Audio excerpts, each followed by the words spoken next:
Okay. Let's,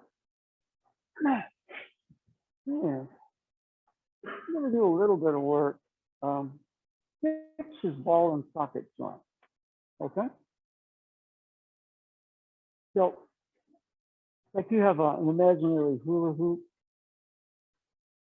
So we tend to go this way. All right.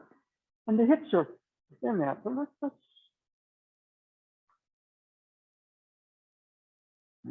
and of course, that has an opposite direction here. Yeah? Ball and socket joint. We tend to kind of go here, and then the hips move and support that motion. But no, no, aikido, we're not doing hula dancing. Okay, but just as a warm up, okay, either direction. Here we begin to feel the ball and socket nature of it. Okay. Now, I want you just for a second. I'm going to take a step. But on the other hand, if there's a step. Okay. So let's connect to. You can rotate either way. You start to get that feeling of the hips is falling. I'm going to take a step. Okay. Now I'm going to take a step. All of a sudden, boom. I call the glide quality. Okay.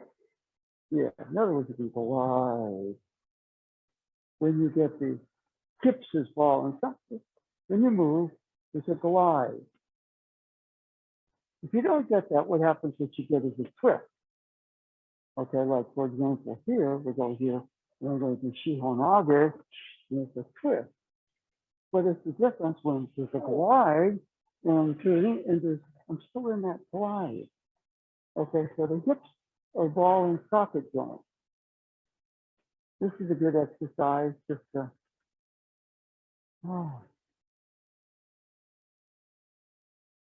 and after that, for example, take a couple of steps. Get the feeling of the ball and socket joints, and you kind of glide.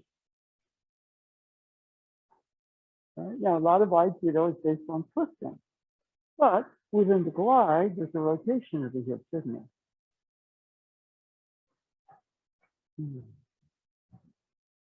Yeah.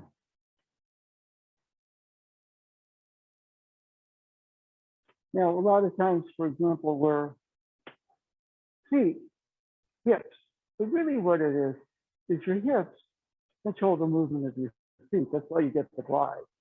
Okay? In other words, when feet are moving and the hips are moving after the feet move. No, the hips actually create the movement of the feet. So explore that a little bit. The hips, the movement of the feet. When you get that, hips, feet, as opposed to feet, hips. All right? You get the glide, the flow.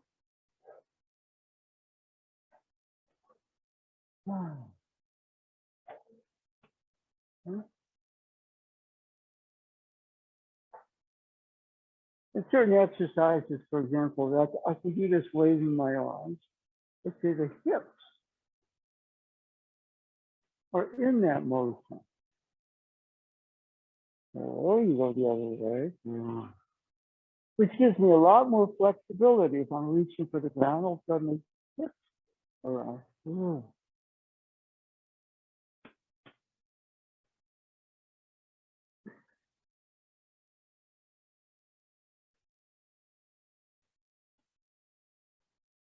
And here, notice how the shoulders and the arms kind of control, but the hips leading. The hips leading. Hips leading.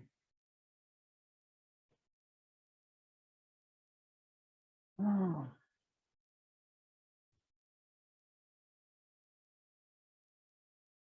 Okay. And one of the things we can do a little bit, for example, see, when I feel his weight, I step. Ball and socket joint. I feel his weight, ball and socket joint. When your hands move, the hips move. right? So there's this motion or this motion, right? My shoulders are leading. I'm trying to turn my hips. So what happens if I? So, okay, so just two moves. Call this the trapdoor. All right, and it's like this express elevators. Okay, so but they originate. You know, I mean, there are the levels of origin, but if you get that sense, the hips are you're supposed to rotate. Okay, so let's pair up. Okay.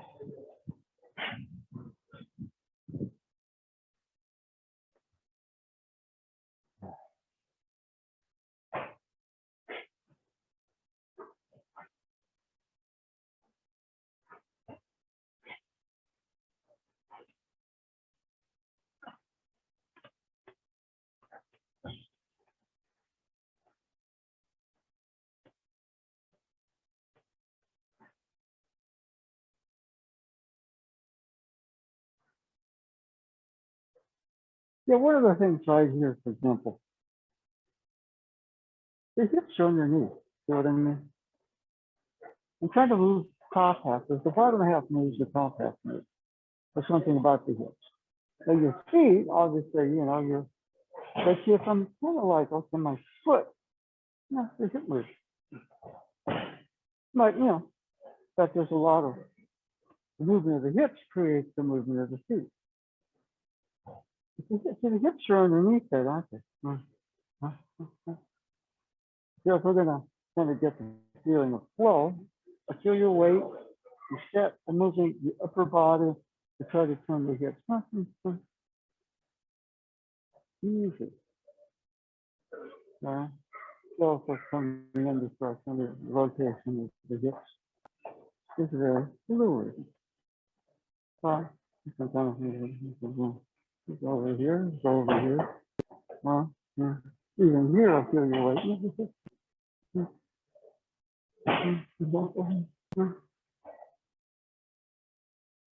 Now, don't walk around, you know, like you don't kind of.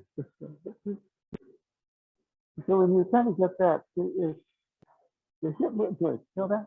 It's easy, isn't it? To go this way, the hips move first. Yeah. Now, the other thing I would say that's good is to quick. The hips, no rush. No rush. Be quick out of here. No rush. No rush. No rush. Okay, good. You got to really work hard and not working hard at all. It's a contradiction. Okay. And so, you know, from here, for example, we get whatever the movement happens to be, this way, or this way, or this way, or this way. All of those are because the hips are ball and socket joints. Okay.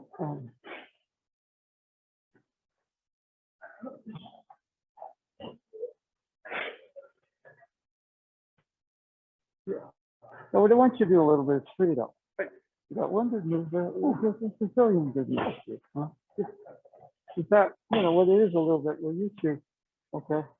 Yes, but just within there. No quick reversal.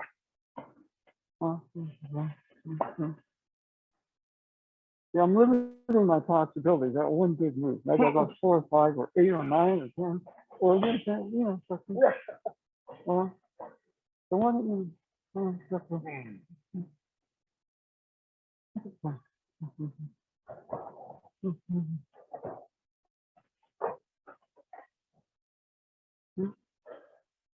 hips are ball and socket joints.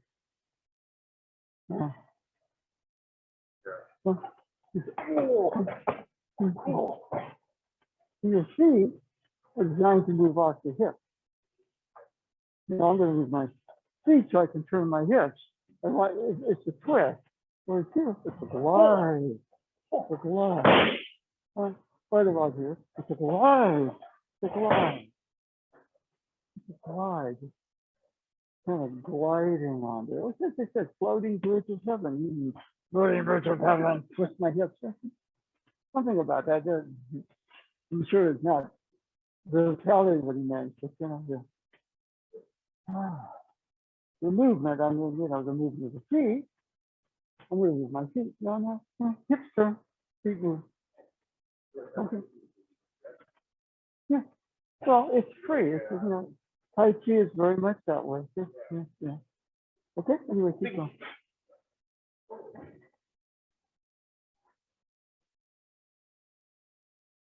Okay. All right. So let's everybody stand for a bit. Now, for example, I'm moving here, but it's basically the shoulders moving, and therefore the hips are turning. Now, for example, here, and the difference is almost I got one of those hula hoops. The hips are ball and socket joints.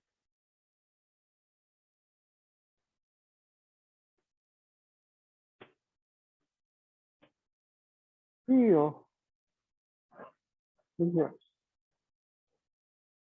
moving, ball within socket. There's so much more than just,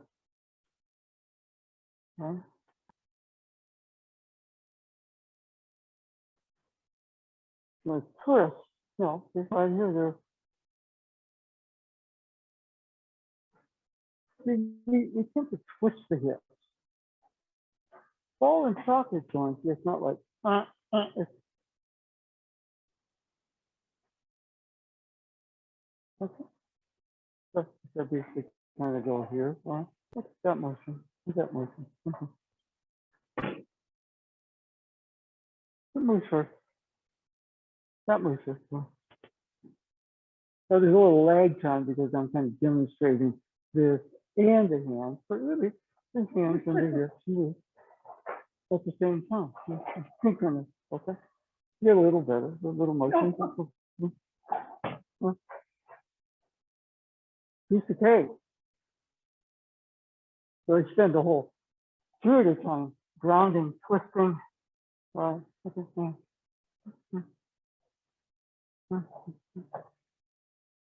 Okay. Ball and socket joint. This is an exercise I always thought was real good. Now, from here, what I want you to do, from here, take a step. Okay, in other words, when you sort of got that feeling of the ball and socket, you glide. Heavy footed. Glide when you walk. After a while, you don't have to do this crazy hula hoop. You glide when you walk. Good. And your movement flows.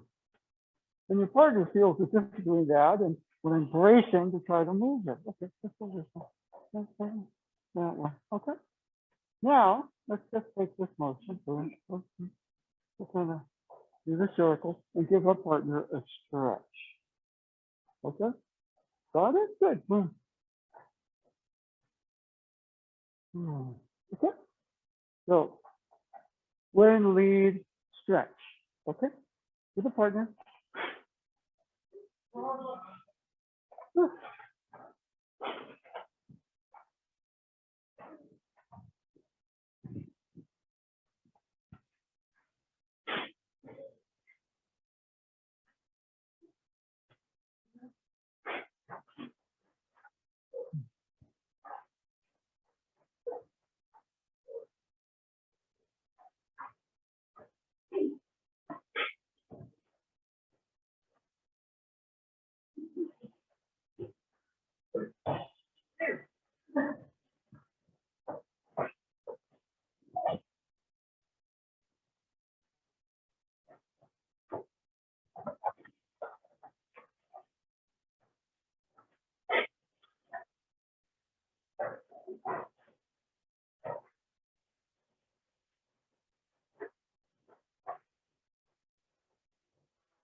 Okay,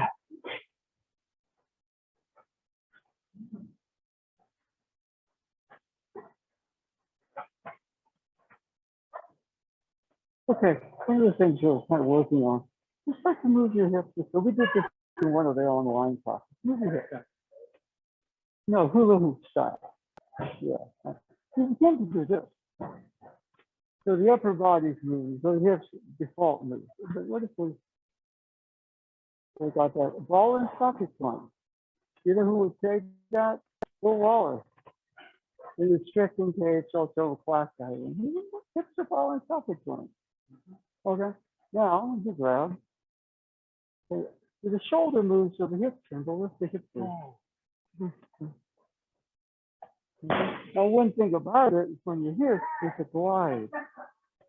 You come in this way, it's a glide this way.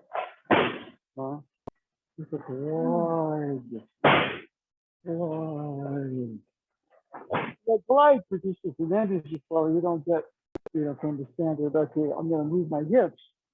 But it's usually the upper body or the eye thing. I'm going to move my hips. The hips are saying, it's fun.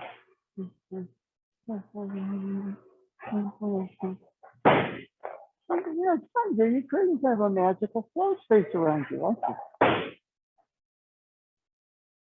Yeah.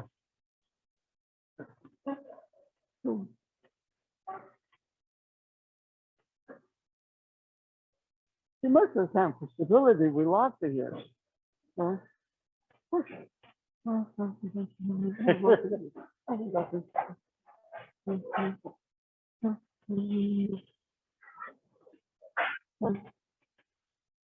So begin to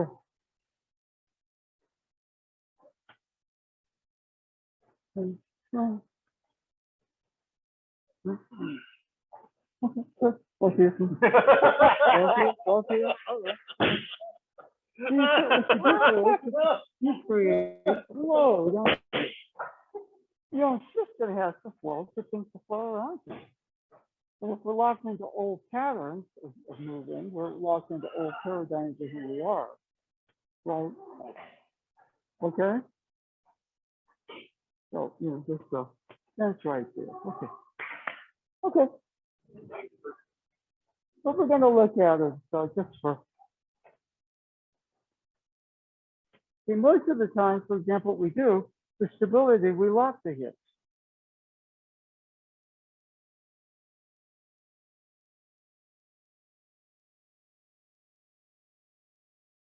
But what if the hips, obviously, we got the 1 point there. But I like to say about the 1 point, it floats, but it doesn't drift.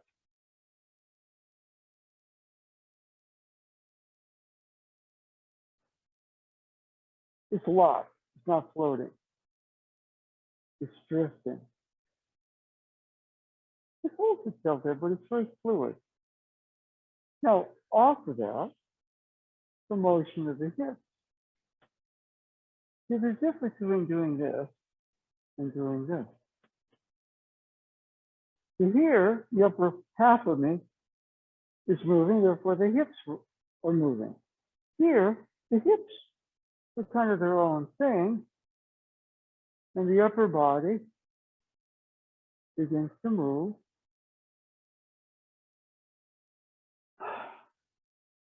Differently.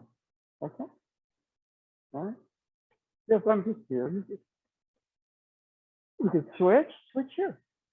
Now here, for example, shoulders are moving, the hips rotate. But on the other hand, it's almost like what the hips are, they're like wheels. Or I would say they're ball bearings. Different than, or, because I'm starting to touch different dimensions where the hips are ball and socket movement. Just even in just charting the movement. The obvious, well, that's obvious.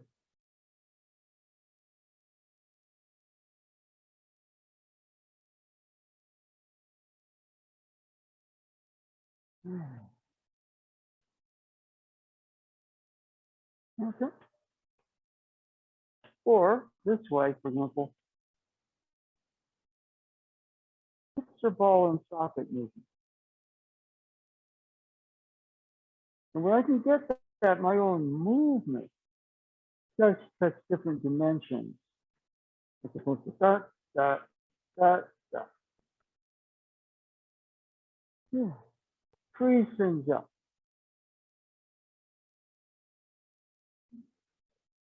Or we go back to the circle, but see, that's the upper circle, which means my shoulders are moving, just where my hips, but on the other hand, the hips are ball and socket joints. My whole body movement shifts, my whole sense of myself changes.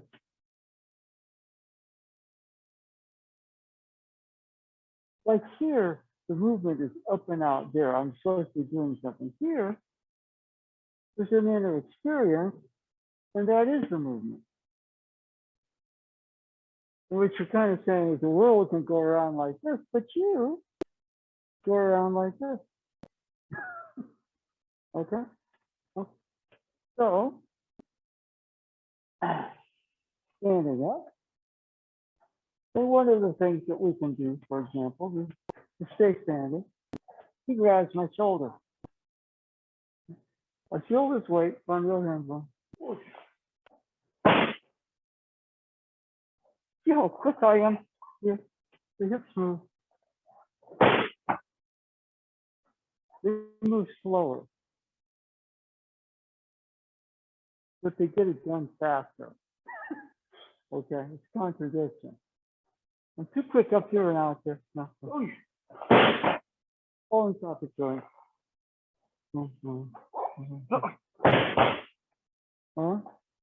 See, right here, I got no follow through. Right here, the hips rotate. There's a follow through.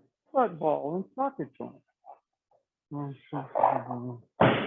Okay. So all we're going to do is just have simple step back motion. But we're going to try it. Again, legs not good, good standing. Okay. But on the ground, you begin to feel that a bit more. Okay. All right. Okay. So let's change button.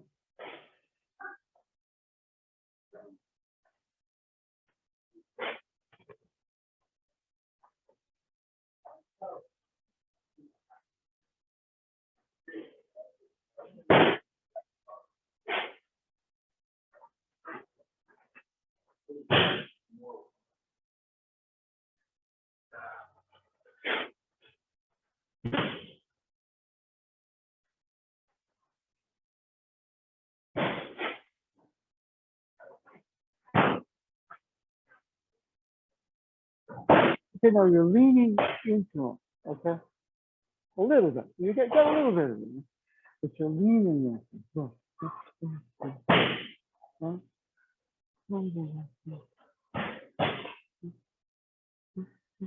Ball and socket, ball and socket, ball and socket, ball and socket. Yeah.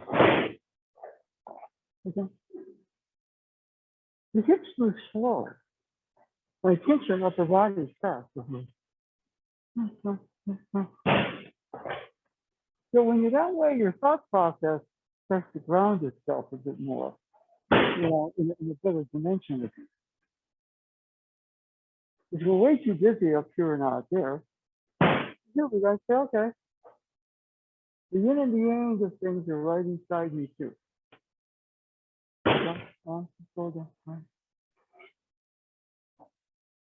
Okay, yeah, better, yeah.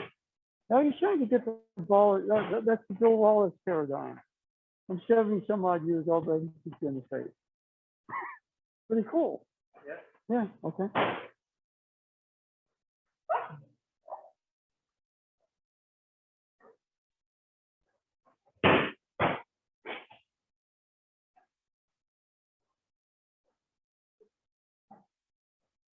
Okay, now one of the things I want you to kind of look at, your hips go this way, but they also, you can add this here, but you can also go that way, okay? For example, my hips are rotating, but they're flat rotating, right? There's a ball and socket, you see here. Here, they're rotating this way, but they can go that way. Boom, boom, boom, boom. Okay.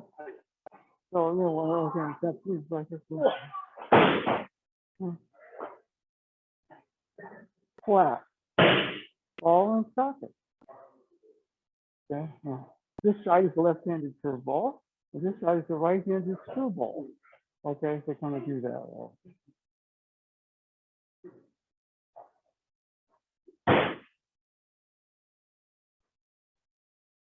And when we kind of get that rotation, you actually move slower, which should have done faster and better. There's nothing wrong with that, except instead of focusing on my attention jumping out, which means that my upper body is going to kind of flatten the movement of the hips.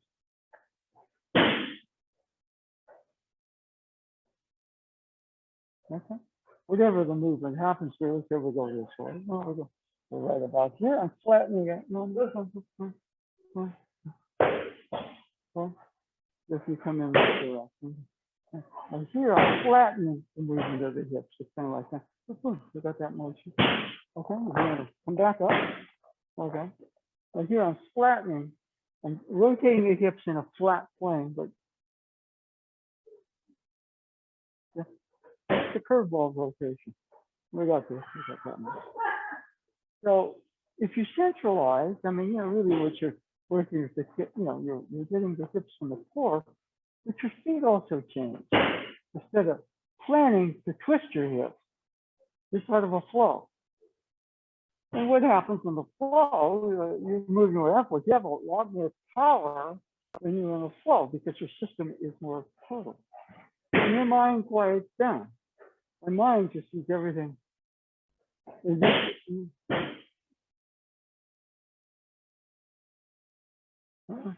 So if you're going to come in, you got that motion, you got that motion.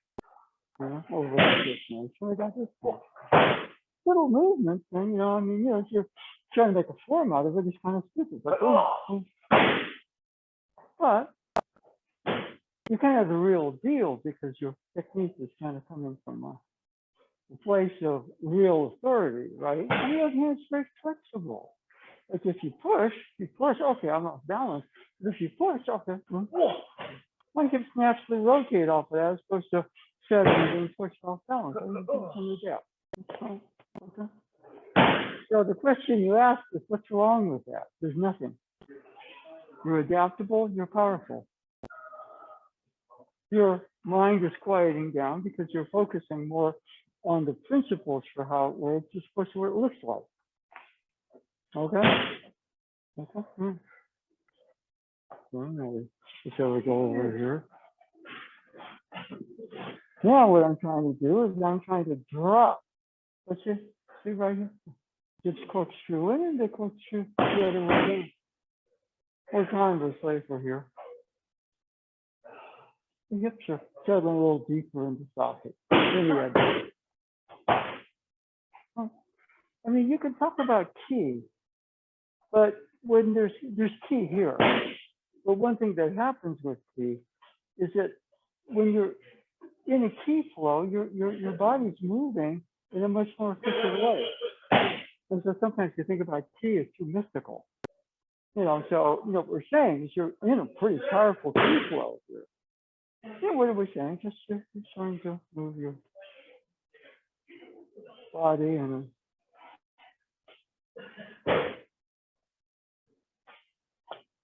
there's the other one. Just simple exercise.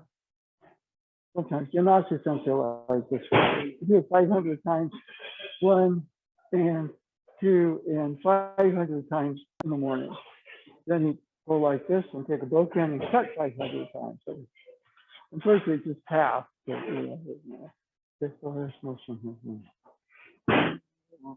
Whatever happens.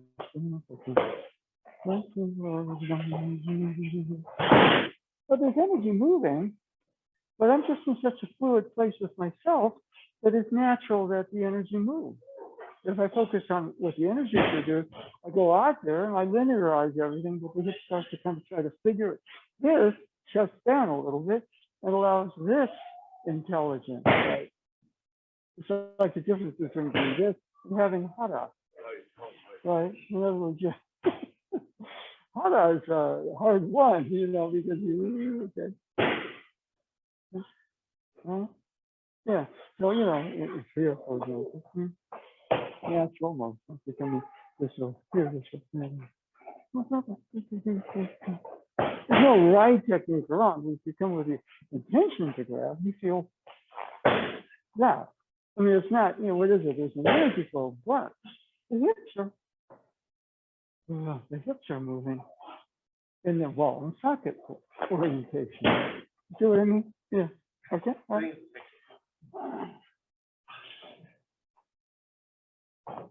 Yeah. Okay. Let's stretch the legs. And yeah, one of the things about what we're saying a bit is there's a lot of chi moving right now. There's one thing about when the chi is flowing naturally, your body is moving naturally, probably to a peak level. Okay? So we're not saying there's an energy flow, but there's a lot. And you'll notice it because the thing just kind of gets effortless. Okay? Yeah. Okay.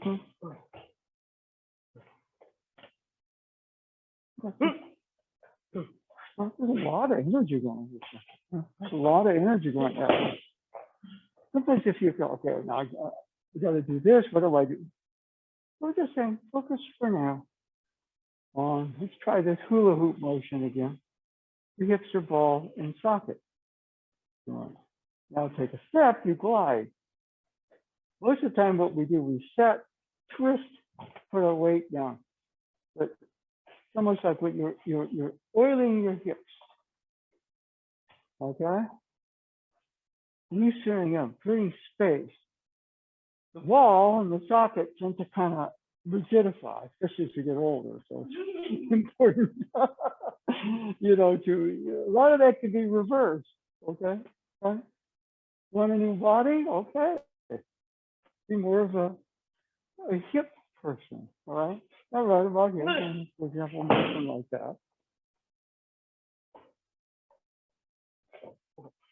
See, I kind of know that at some point weight is going to come in.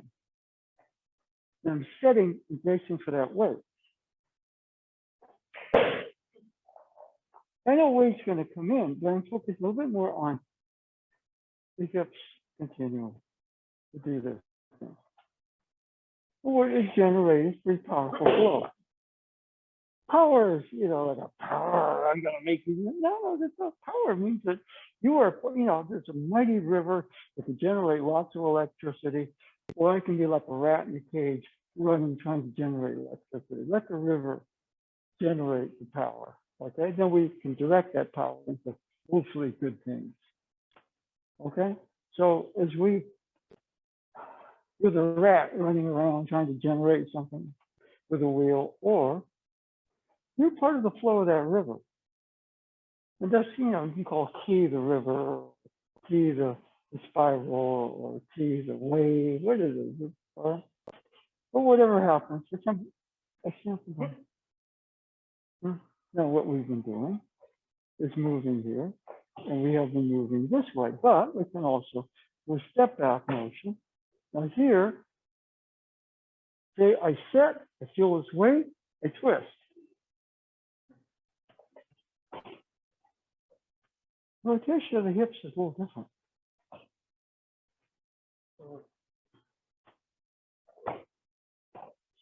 Okay. There's still a study going on. Most time we go this way. As we get older, the legs get a little weaker and we go, creak, creak, creak. But you know, any sort of motion. The hips have a wide variety of movement. Okay. When we're moving naturally, as we get older, we kind of just hold this posture and feel creaky. Like, you know, Kimmy is about to have a range of motion. But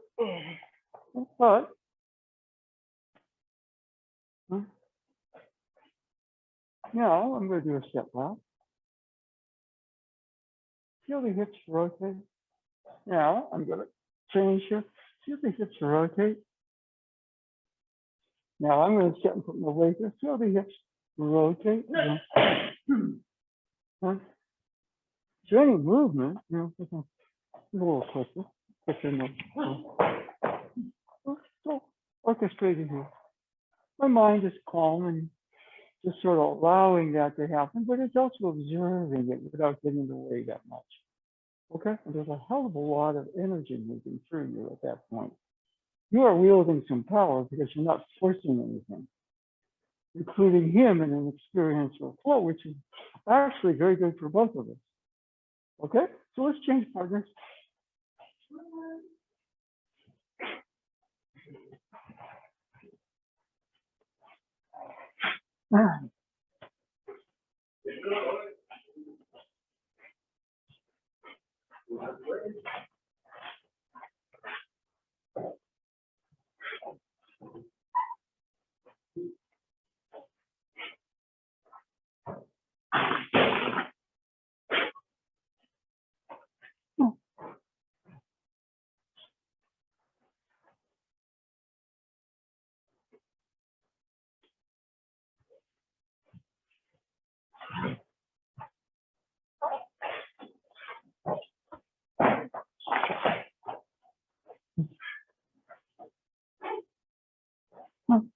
Let's start.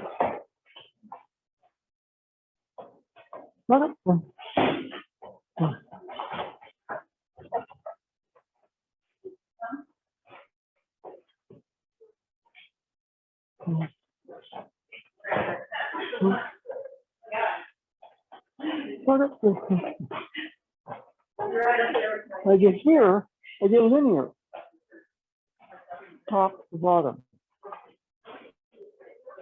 This is non-free.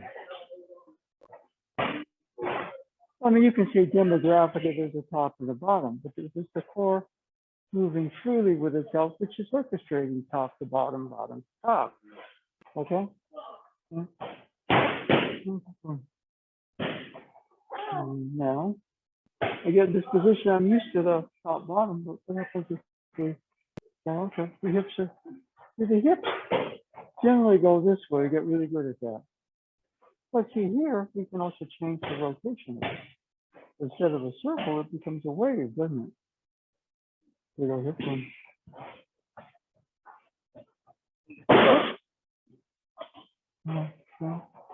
There's a lot of energy moving, isn't it?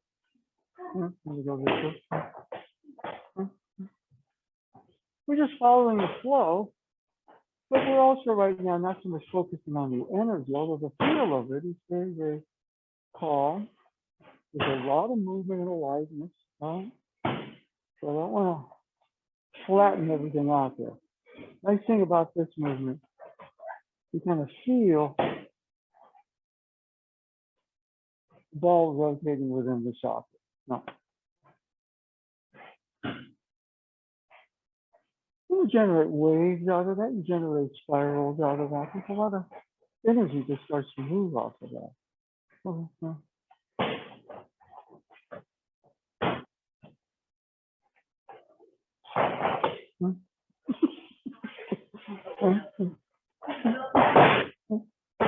Whatever the movement happens.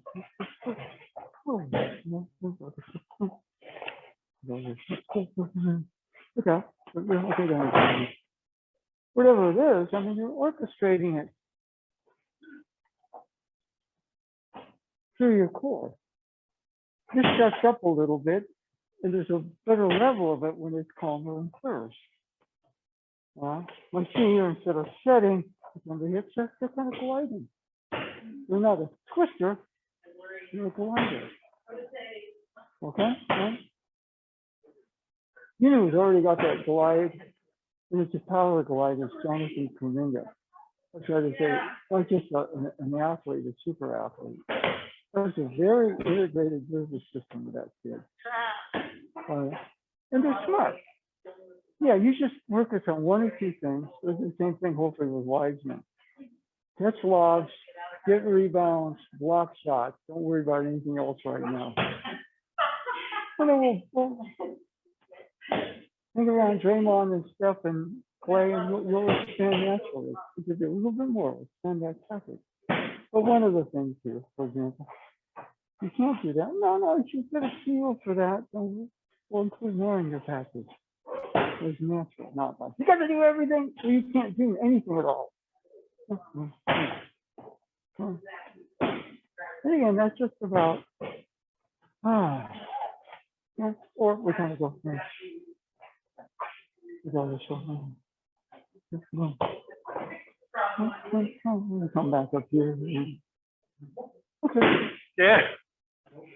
See, what happens when I do this? I set my feet. I create a limited floor.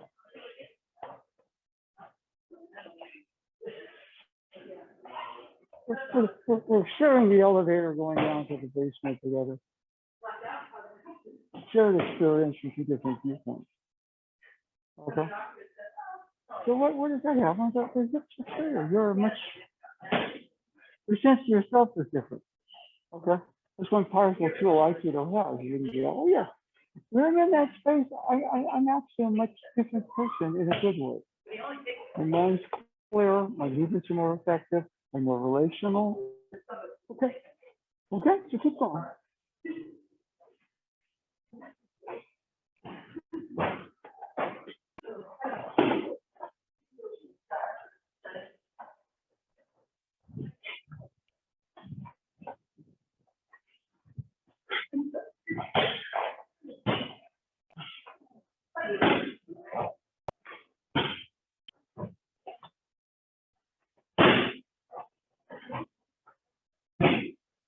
Don't rush.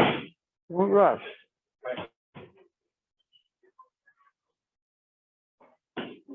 Break it into. I'm doing a lot of little movements. I'm going to do them fast. No, this is one more.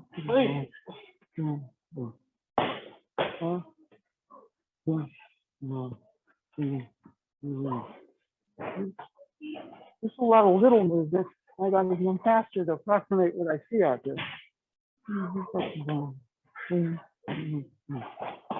Okay. That rotation, that rotation, that rotation, that rotation. You know, you're not really thinking, you're more feeling, allowing your hips to show you how they operate. And you are in a world of hips as ball and socket joints, as opposed to mental world where the upper body moves and the hips turn because the upper body moves. And in that world, things are pretty this way. Here, things are fluid. What is it? Things are fluid. Things are fluid. Well, let's thinking.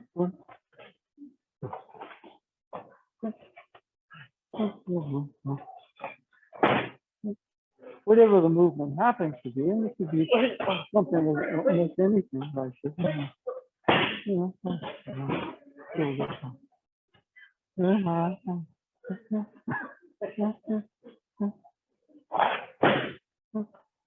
it's slow. Yeah, you discover who you are in all these tangled thoughts in an upside down world. And we're going to turn that upside down world right side up, and you fit right in with yourself.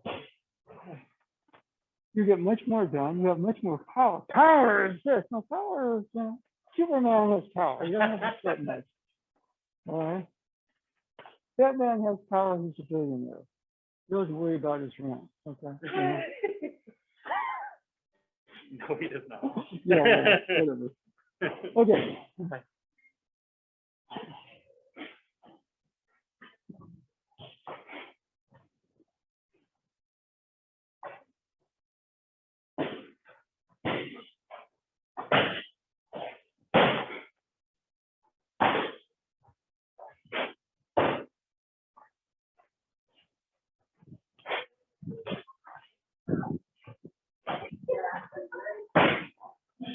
Okay.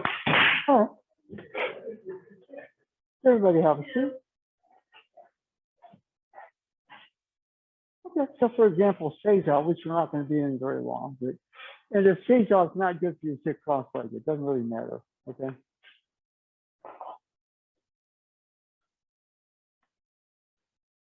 Your hips are kind of in that floating zone. They're not set.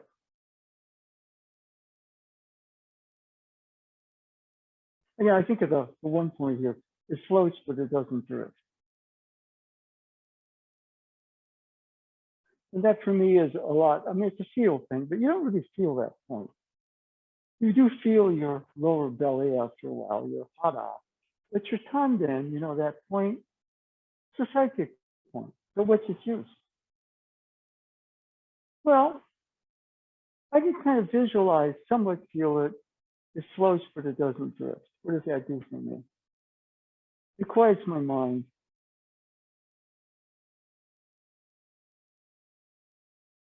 As the mind quiets, a lot of my experience is supposed to bouncing off. A lot of my experience on a bad day, I'm bouncing off of things out there. On a better day, my experience is more interior. The world may be a mess. Where am I today? How am I doing? You need them both. Okay. Now, from that place where that point floats but doesn't drift, your hips kind of have that ability to move freely around that point.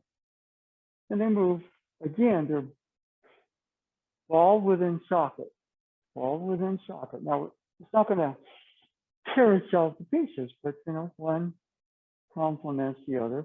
Most times we kind of go, but you know, dimensions. I think of this as right-handed screwball. I used to try to throw that. That was hard. This is a left-handed curveball if you're kind of into baseball. And this is a hanging slider that gets hit for a 400-foot home run. Now you can circle, or you can metronome, or you can. But I recommend you move, feel, as opposed to I'm studying. That's good. But then here, I try to translate what's up here into movement down there. It doesn't work.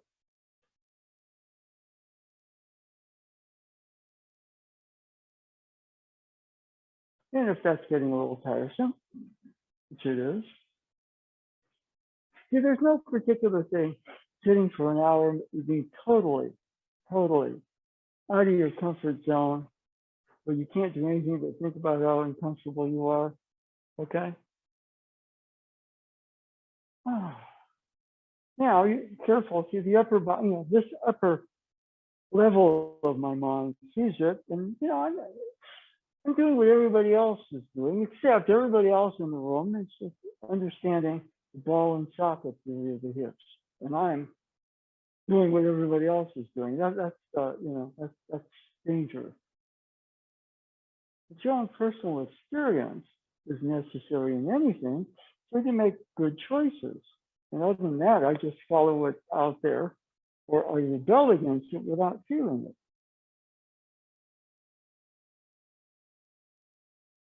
So just, for example, this motion.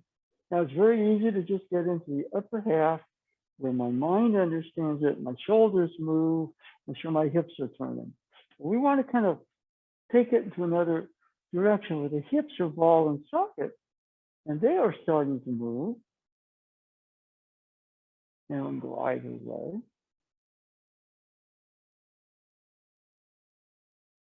So when you move or you step, you glide.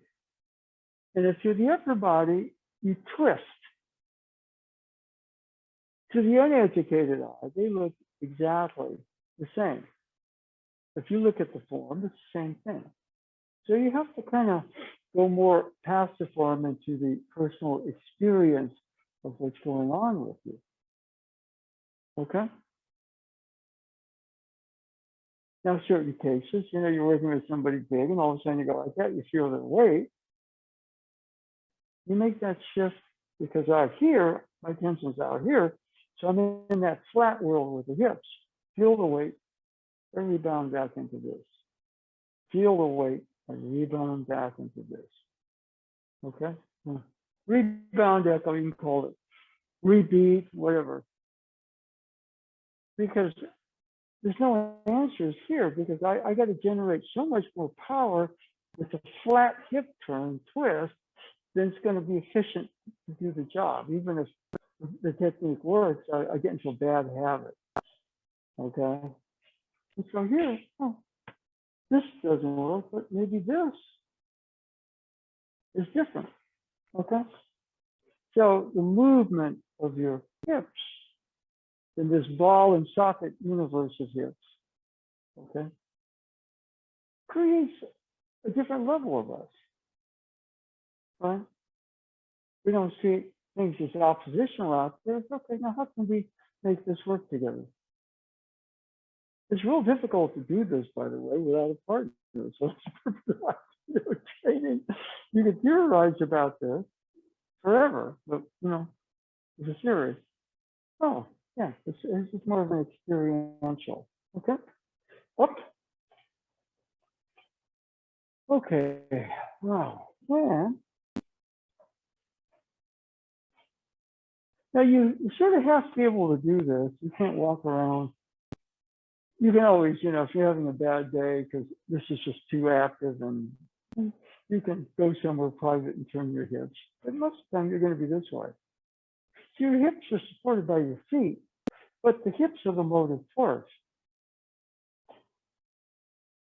This top down, and then I go here and I twist to take another step, right? As I get older, it gets harder to get down because I'm just polarizing myself, and the hips get stiffer. But we can, so right about here, there's a gliding quality, okay? I was mentioning on an online thing, I used to like to watch the show called The Avengers with Diana Rigg and Patrick McNee, and I love to watch Diana Rigg walk because she glided. I mean, she was 6 foot tall, pretty much, and very striking. And she kind of, the way she moved, she kind of, well, she had classical training. She did some modeling, so I'm sure she, she was going to be like this. But, well, she didn't have to be flipping somebody or kicking somebody to get attention. She just had a way of, she walked. You could tell she was a glide to her walk. And when she stood, there was purpose in her standing. It was just, so, it was kind of one of my early archetypes. I wasn't going to all of a sudden be 6 foot tall and dress up in black leather and beat people up. But, there was an area where I saw some other things too. All right. Let's see. Okay, so let's say we go this way. See, my tension goes out there, the hips flatten out, the ball and socket joint. Okay, so what we're going to do. My tension goes out there, see how the hips flatten, and then I start to twist.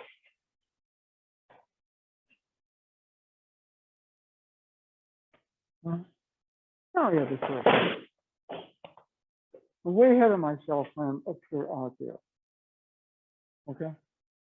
Get your body, mind up here, sees everything out there and kind of makes its own interpretation out of it. But the actual experience is a little deeper. Okay? So kata, take his attention. Right here, I just moved too quick, but right here. Look forward, he comes into the ribs or something like this. You'll feel, come on. So you can always play that card. You're not a robot. I'm saying this is an exercise to teach something, but it takes, this gives it its own life, and we're twisting and dropping it.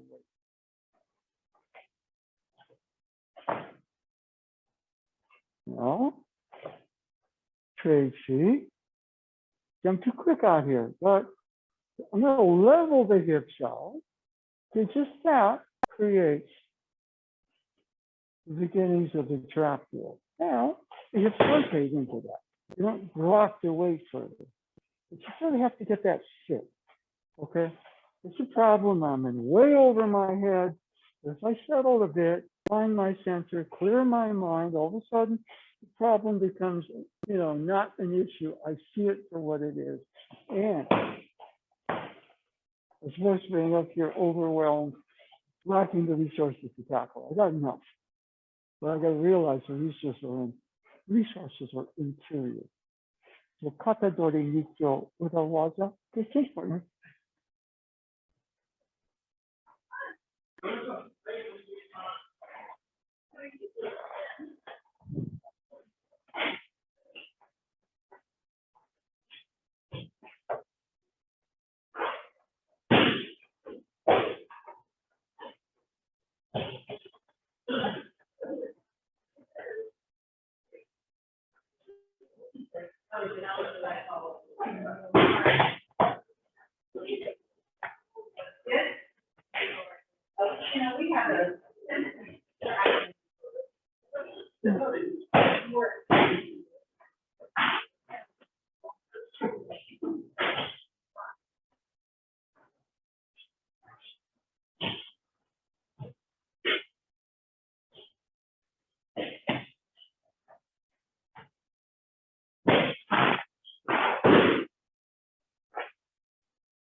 Now try what you do with a nikyo a little earlier. See, it looks like what I'm doing is I'm putting my, no, it's just the hips are rotating. If I do this, I put my weight here, it starts to twist. But see, right about here, I can make this change. It's the same thing right here. Okay. So what you're doing is a good job here. Now, what you can do is you can do the first part, and then we have a lot of time to make that change. Okay, now we're back up here, but you know how to do that. You settle and the hips don't move this way and then drop. The hips rotate. Okay.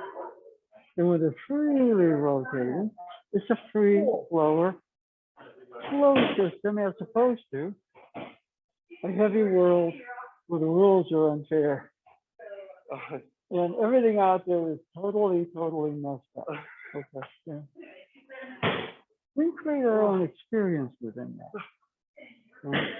Okay. Problem is, I don't have the resources for it, but the resources are interior. I got a center, I got a ground, I got the hips. The hips are actually, you come back up. What do? I'm going to try to go right against with it. No, the hips are going to level, but then they're going to start to rotate. You know what I mean? It's not. Okay. So if we go this way, good. Now I'm at an impasse there. Right there, the hips are starting to rotate a bit, aren't they? If you grab my wrist, this is your basic line. If the hips start to go this way a little bit, the interior, the rear hip starts to rotate that way. And they produce what we call the trapdoor effect. The elevator to the basement doesn't really matter. Just whatever image works for you, create your own is better. Okay, all right, okay.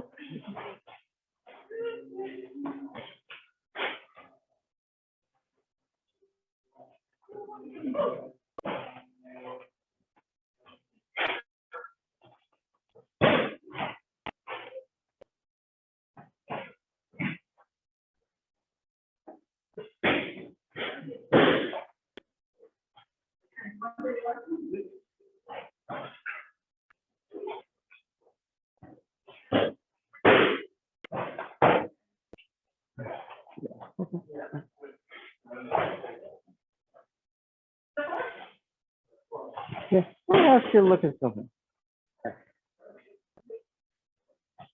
Bracing. No, you don't brace. There's no live law. Huh? You don't brace. No.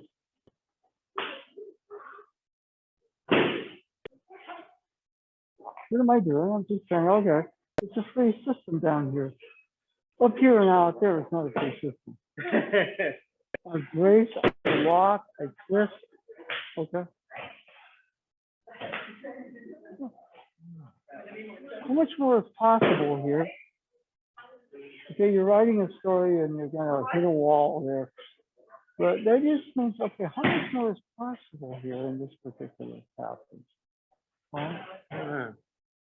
Same thing, I would do the same, but well, how much is more possible here? Right? You slow it down, it doesn't have to be abrupt and dramatic. All right. Yeah. You refer to the socket, right? Yeah. Is it like a physical socket or still like imaginary socket? Well, the whole thing, I mean, we can't do this, but you know, within there, we can tap much more of it. Okay. Here's the socket, here's the ball. Right. Okay. Now, there are limitations. I can't just think Oh, like yeah. that. But, Oh, okay. well, now, when my primary motion is this, all I'm doing is running into weight. Okay?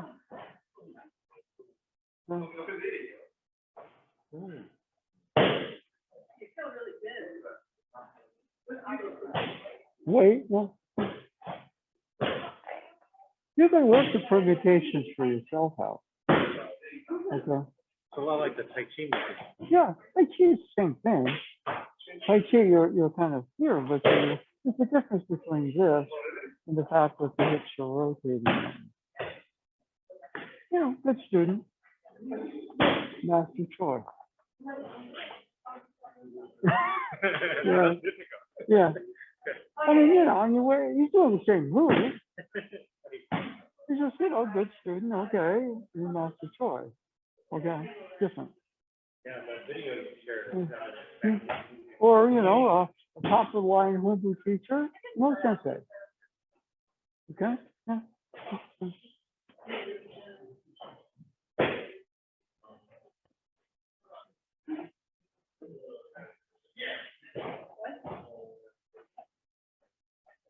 Yeah, that's good. Feel the difference right there? Yeah, because what it is we tend to go this way and we tend to turn flat.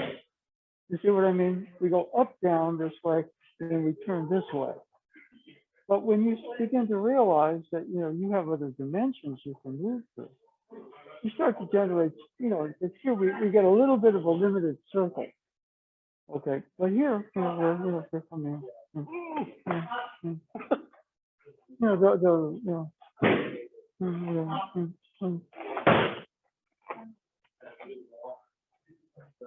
that's so much easier, and my energy can go into much, you know, instead of trying to package everything in this limited up down twist world, I'm starting to see things.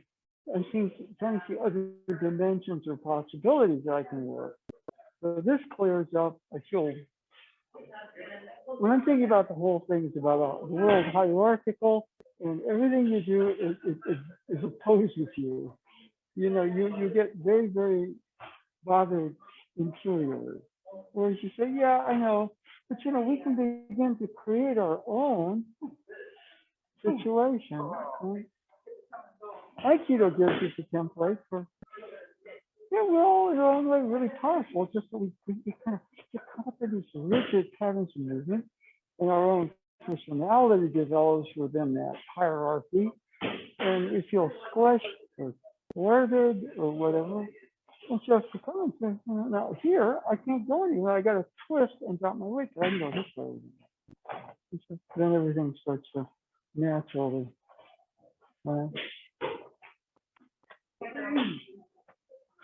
Cool. You guys, here's an awkward thing. I got it so if we kind of, for example, go this way, and we go this way. And right here, see, I'm flattening. I got to use my upper body. I put my twist into it. But right about here, I mean, we don't normally do this one, but I'm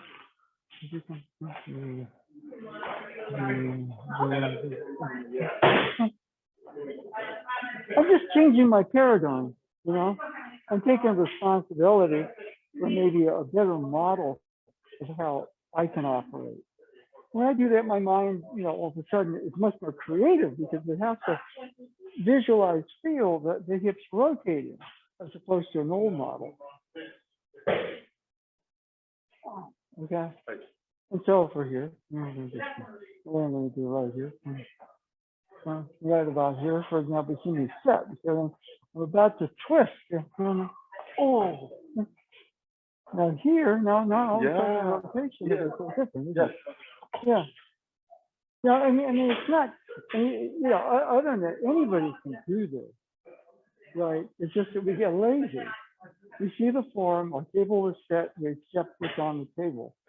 And this is a little bit like, we're the chef in the kitchen deciding to do something pretty different. You see what I mean? It's like, okay, I can eat the same old crap all the time. But on the other hand, let me be a little bit more adventurous and cook up something that, it's kind of like your low carb cheesesteak. I was talking to Elle about it. I said, that's really cool. He's trying to figure out how to do that. Okay.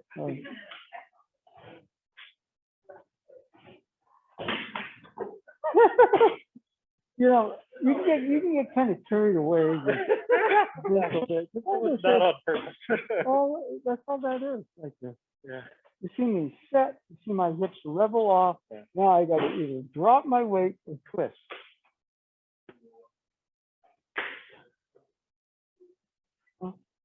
We just here. Everything gathers in my shoulders. My hips level off. It's not a ball and socket joint. Now I can just drop my weight or twist. Yeah, right. That back hip is going that way. The forward hip is starting to. Now there's a lot of key moving, but on the other hand, what happens if you try? Key is very abstract. On the other hand, if you realize that when your body's moving and your mind is kind of complemented with an equal sort of freedom, there's a lot of key moving. And so you get more into what we call the dosa key. The feel experience is key. Those to some degree involve the movement of your body and the condition of your mental state. Okay. You just feel the same thing I feel. Yeah. Yeah. So if you get a little too like you're gonna say what it is, it's like, Lex Luthor just wants to make this a better world. It's just he wants to control everything. Yeah. Because he's smarter than everybody. Sure. Superman says, Lex, he would actually make a good team except a little too ambitious. I can supply the energy and you supply, your intelligence. We could do a lot of things together instead of being on opposite sides. Right? Yeah, just do that feeling a little bit. You don't want to get caught up in a twist. Okay? Right. Okay. Okay. Now, what I thought we'd do a little bit, let's say he's coming in this way, and then we go like this. Okay? Then we go like this, and we go like this.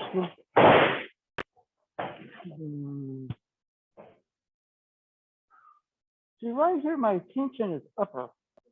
So I set, and what am I going to do? I'm going to drop my weight and twist my hips. He wants to come in this direction. I'm going to back him out. Now, I set, what am I going to do? I'm going to twist my hips and drop my weight.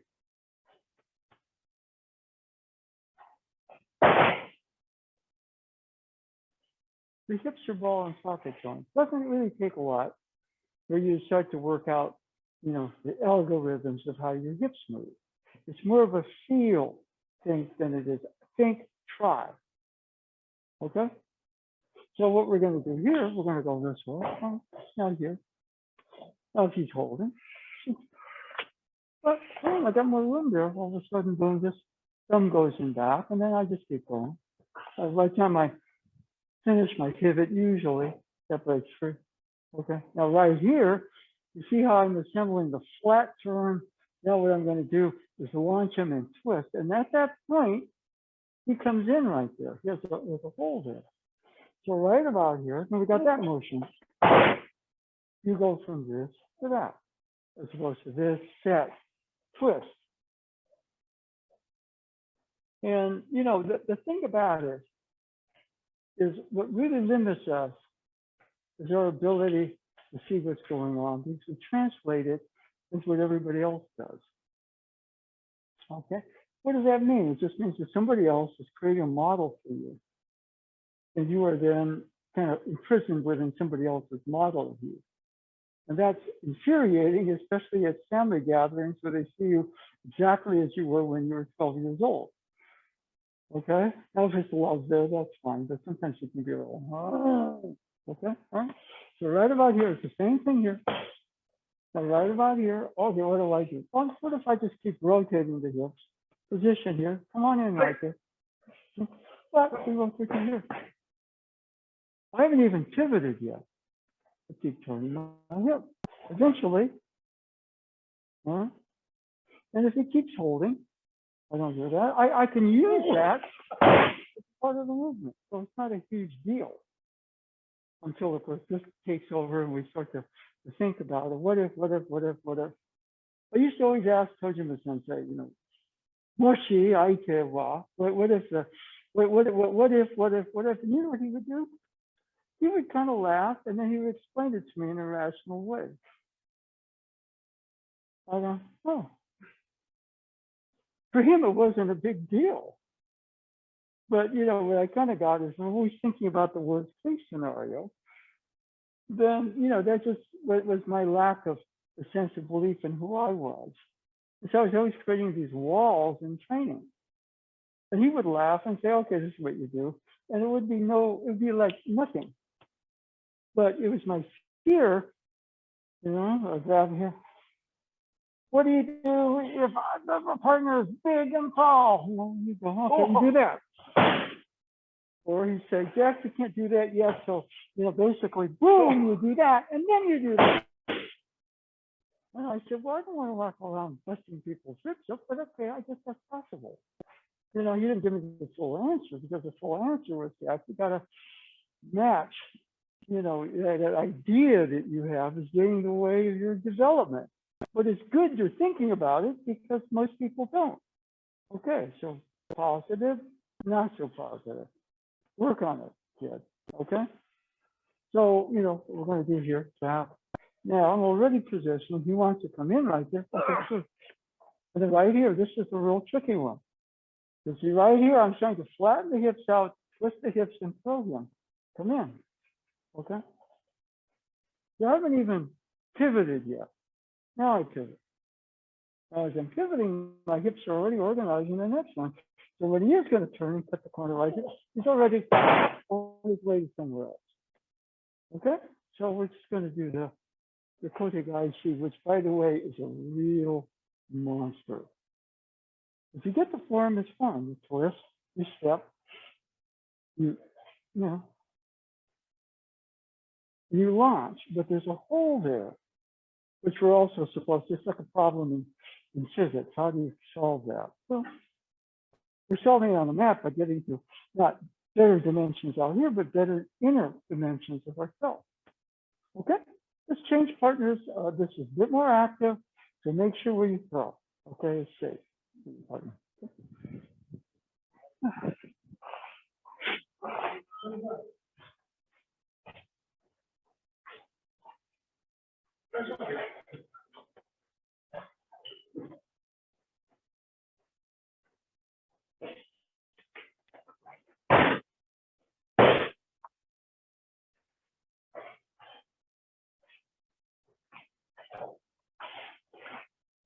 Yeah.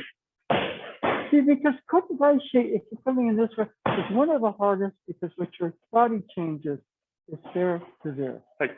And most of the time you're working, so there's an intermediate. Right? So if you're coming this direction, boom. Plus it makes it the hardest move, really, in terms of taisabaki. Okay, I'm talking about, you know, what advanced teachers talk about. And it makes no sense to the students. The students who are launching you with the twist, right? But, you know, one of the things we're doing is with the students, I haven't pivoted yet. As the hips kind of rotate, so this hip is rotating, but the other hip is starting this rotation. Okay? Haven't pivoted yet. You know, you're going to maximize the hip. Now, then right here, that's the movement.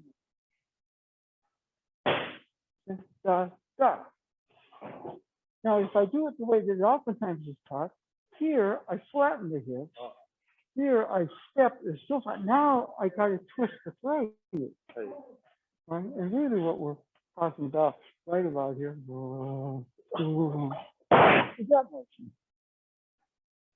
Now, for example, the police officers, let's just say they don't know how to take a fall right here, so you work down, but you got to fully extend it out so they can't do much, right? And if they do charge you, they're going to go face first somewhere onto the concrete. So, yeah.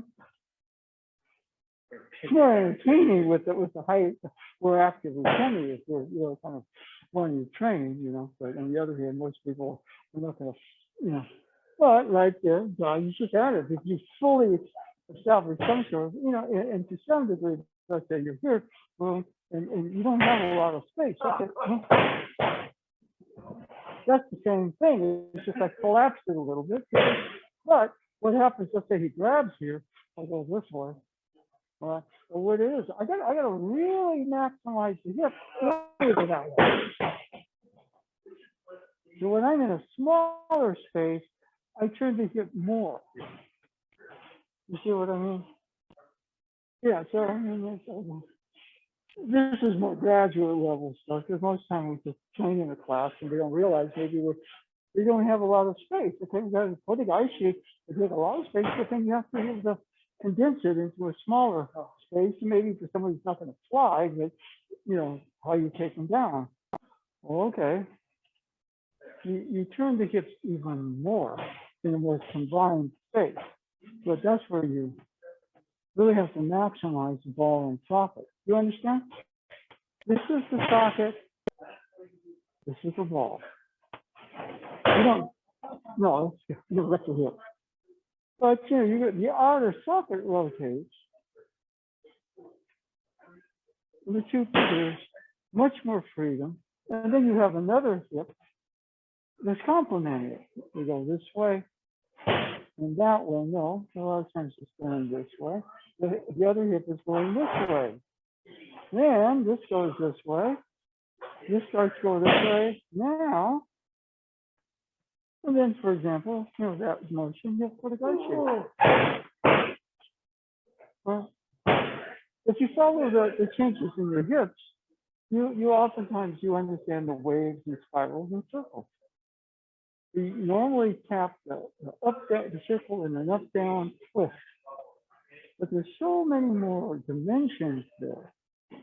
You say to any movement, and so if you do that, you can get much better as you get older because you're integrated more.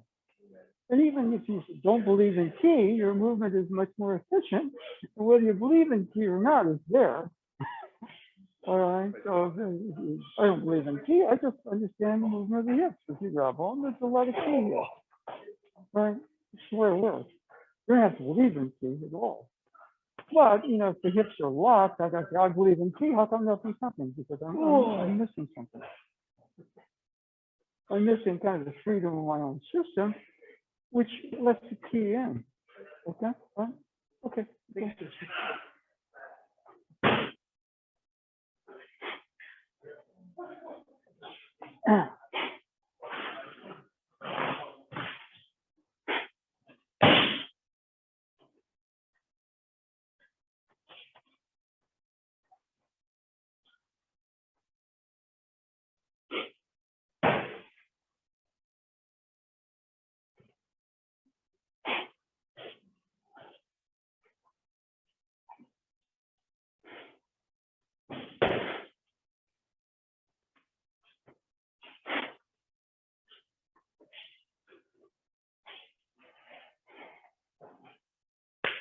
Okay. Let's everybody. What we're going to do is we're going to simplify it. So probably the most direct, okay, is she's coming with a ski. Okay, that's like boom. Okay. Now what I'm going to say a little bit. I get too caught up in that pivot turn, but my hips are like this, and they're twisting. So basically, I haven't done that turn yet. If I do the turn too early, then I'm gonna step back. My hips are gonna be in that flat plane, and then I'm gonna try to twist my hips forward. But you can cut that angle like this. Okay, so one of the things I thought I want to be able to do, see, I see her forming an L. But see, it doesn't mean the hips can't turn. Now, what happens is I get that pivot, but I also get that motion kind of quick. Okay? You don't have to flip somebody. Okay? She wants to turn the corner. My hips keep rotating, not flat, but like this. Okay? Now, the thing happens if she cuts the angle right there, then it generates that motion, doesn't it? Because a lot of times somebody's going to come at you with the other hand, which case, if you're just expecting somebody to just sort of sit for you, you might, you kind of need to do the other one. It's more challenging your opinion. Okay. It takes a little bit, somebody can say, okay, I'm going to cut that angle on you. Okay. If she goes with the other hand, or whatever, just to demonstrate. I haven't pivoted yet. You kind of see that. See how much the hips are rotating? The front hip is going this way. The back hip is going this way to working as a team. So I'm coiling the spring right here. So I can go this way and we go this way. Right? And if she, right here, again, the front hip is going that way, but the back hip is going that way. But if she tries to cut, okay, good. So that's very quick. This tends to create a hole. On the other hand, you can do that. It's just you're working way too hard. Okay, and as you get older, consideration, you're not athletic enough to do that big turn fast enough to do that. So whether you're younger or you're old, I'm just trying to teach efficient movement. The person that did this was Sato Sensei. He kind of had this thing right here. Although here, he kind of tended to go this way. A little bit of combination, Tojo Sensei and Sato Sensei right here. Okay, now, if I've delayed that pivot, then I got that motion and I got that motion. Okay, so why don't you keep going for a couple more minutes? Same technique. Okay, same technique, same partner. Okay. Whew. That technique is a real bear. It's called a gaeshi if you really examine it, frame by frame. Are you okay? Oh, I'm fine. I'm trying to come back. Yeah. Mainly, I went to one day at that was a summer retreat thing, and that was the last time I trained. Yeah. And it was a whole day, and I was ruined, and so I'm trying to be aware. That's good. Chin's moving okay. Just yeah. So I'm very impressed with how he's managing body. Well, he tends to be the archetype for standing up straight, moving up and down and twisting his hips. Yeah, he has all the, that physio stuff going on. But yeah, no, that was good. That was good right there. The hips are a great equalizer, basically. I love it. In fact, if you're small, you're closer to the ground. I don't know if you've been watching the Warriors, but Gary Payton too. Oh. It's kind of like, the announcer that he's got lightning in his legs, right? I mean, he's a 6'2" guy that goes in there and rebounds. Like a 7-footer the other yeah, I know. Yeah. I think Curry said you're the tallest 6'2" guy I ever met. But the whole thing was, the announcer, he's got lightning in his legs, right? What we want is lightning in our hips. You see what I mean? That area right there, which is kind of what you sort of get. If you kind of, let's just say he had lightning in his hips, super lightning in his hips. Well, it's not just that. It's not just that. What I watch is that it is truly the center and core. Yeah. Because you can have your hips be lightning, but it's that when they are coherent with the rest of your body, that's what if your hips are moving this way and this way, you can move them really fast. It's just that you better be a lot bigger.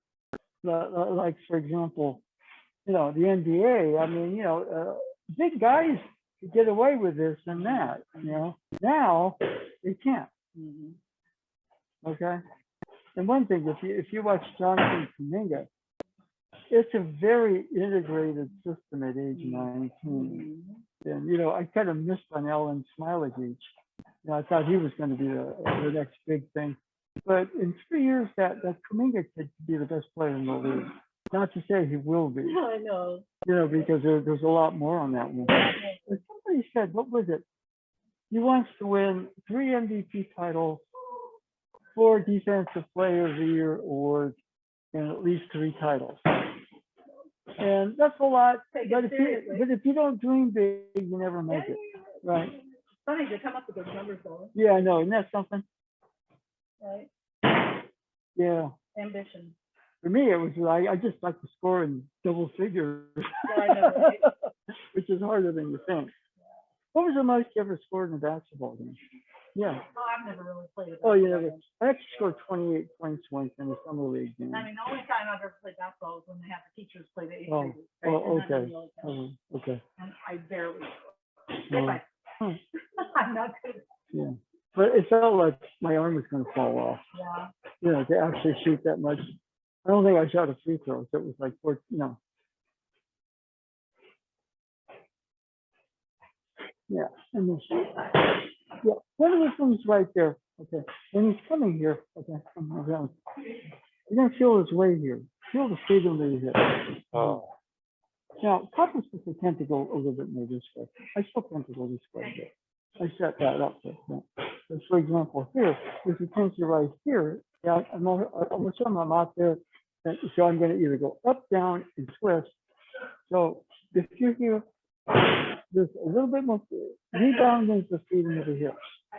Okay, so if he's coming in this direction, okay.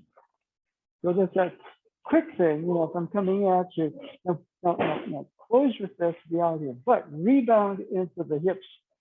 Good. Okay. And that's kind of an exercise. If you miss the shot in basketball, rebound it and put it in. All right. You get a rebound, plus you get the 2 points. Okay. So anyway, 2 points.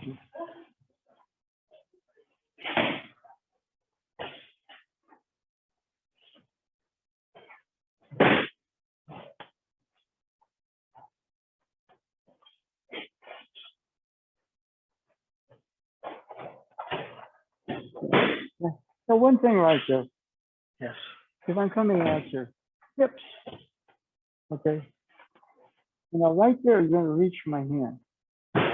Okay. Move. This is all in one feel mode. This is connected to you and your hips. Okay.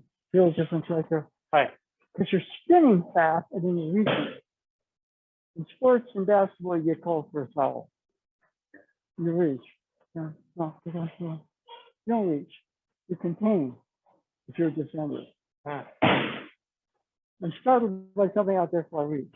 I've seen it. I'm connected to you. All right. Okay. Better. Okay. All right. Feel the difference right there? I do, yeah. Yeah, when you're in your feel mode, your hands are part of it. And so if you're going, why? Because you get very quick here, there. It's a part of that. Your hands naturally go out. They're part of an energy field that, yeah, see that feeling right there. But right about there, it gets to where you're not just a physical body, you're an energy field that's feeling what's going on. And your partner is included. Your partner is part of that field. There's a polarity there. Second, all of a sudden, we're out there, that field is disconnected from. So a lot of times in the feeling mode, you find your hands. There are other parts of your technique start to come up with it. Okay, all right. Okay, you gotta go. Okay. Yeah. Okay. So, you know, what we were working more than anything else today. One thing you can do, for example, is practice. You're gonna walk, I'm gonna walk somewhere. No, I'm gonna try to get that, the hip person, you know, the ball and socket hip person, they glide. You know, I mean, I'm gonna make a presentation here. Albert Einstein could get away with it.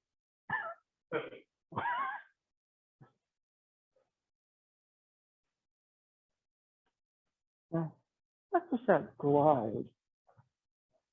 When you get the feel sense here, you know. And here, for example, you need to make a quick judgment. Okay? The feet glide. Okay? That's one of the things about it. If you're taught a certain amount, too much set aikido, you become a twister. And, you know, the hips exist in ways when you get the hips being fluid and they're working as a team. A lot of times, you know, for example, I'm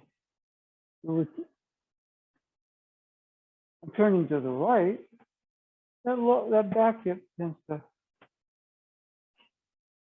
but the forward hip, and then you know, they reverse polarity. And there's so many gradations. So I'm just trying to give you a visualization for it. But you know, sometimes you want to say, okay, now I'm going to do this movement.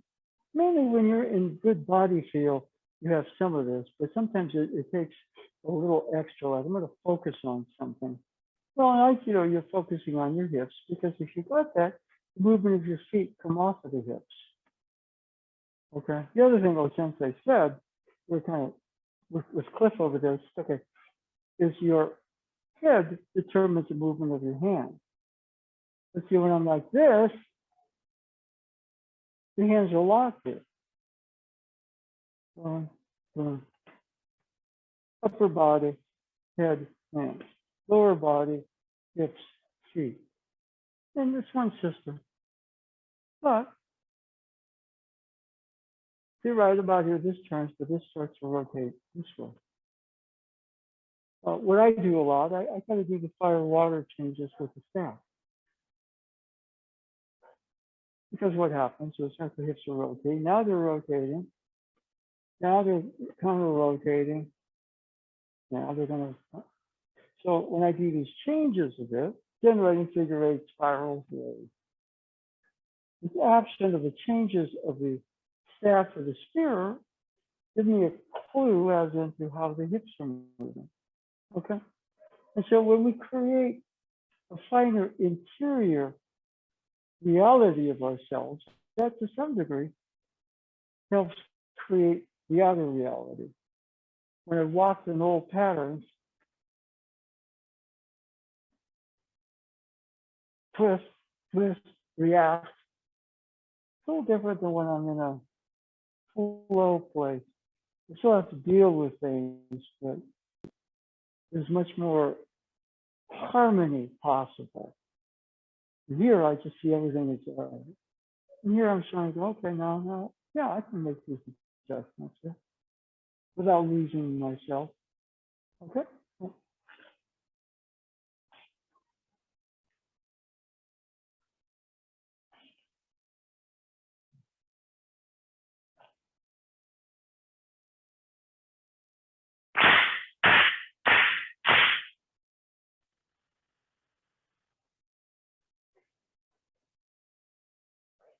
Okay, thank you very much. Okay, let's see, just a couple of things. We're not doing the Monday online during the San Jose State year because I'm teaching now at San Jose State. So I'm just taking the online off, okay, on Mondays. Still Fridays, Thursday night Tai Chi, so there's still a lot of online activity, okay? I just posted something around the movement of the ball and socket stuff. This was an online class we did, I think, last Friday. I put out a little bit of a blog about what that's about. So I just sent that to everybody on the mailing list. Other than that, CAA is coming up. I got to call somebody else because I keep on talking to our division head, Meadows, and say, and he keeps looking at me and say, I know nothing. So I got to call somebody and say, what's going on? I assume it's, you can register for it. I assume it's at Aikido West.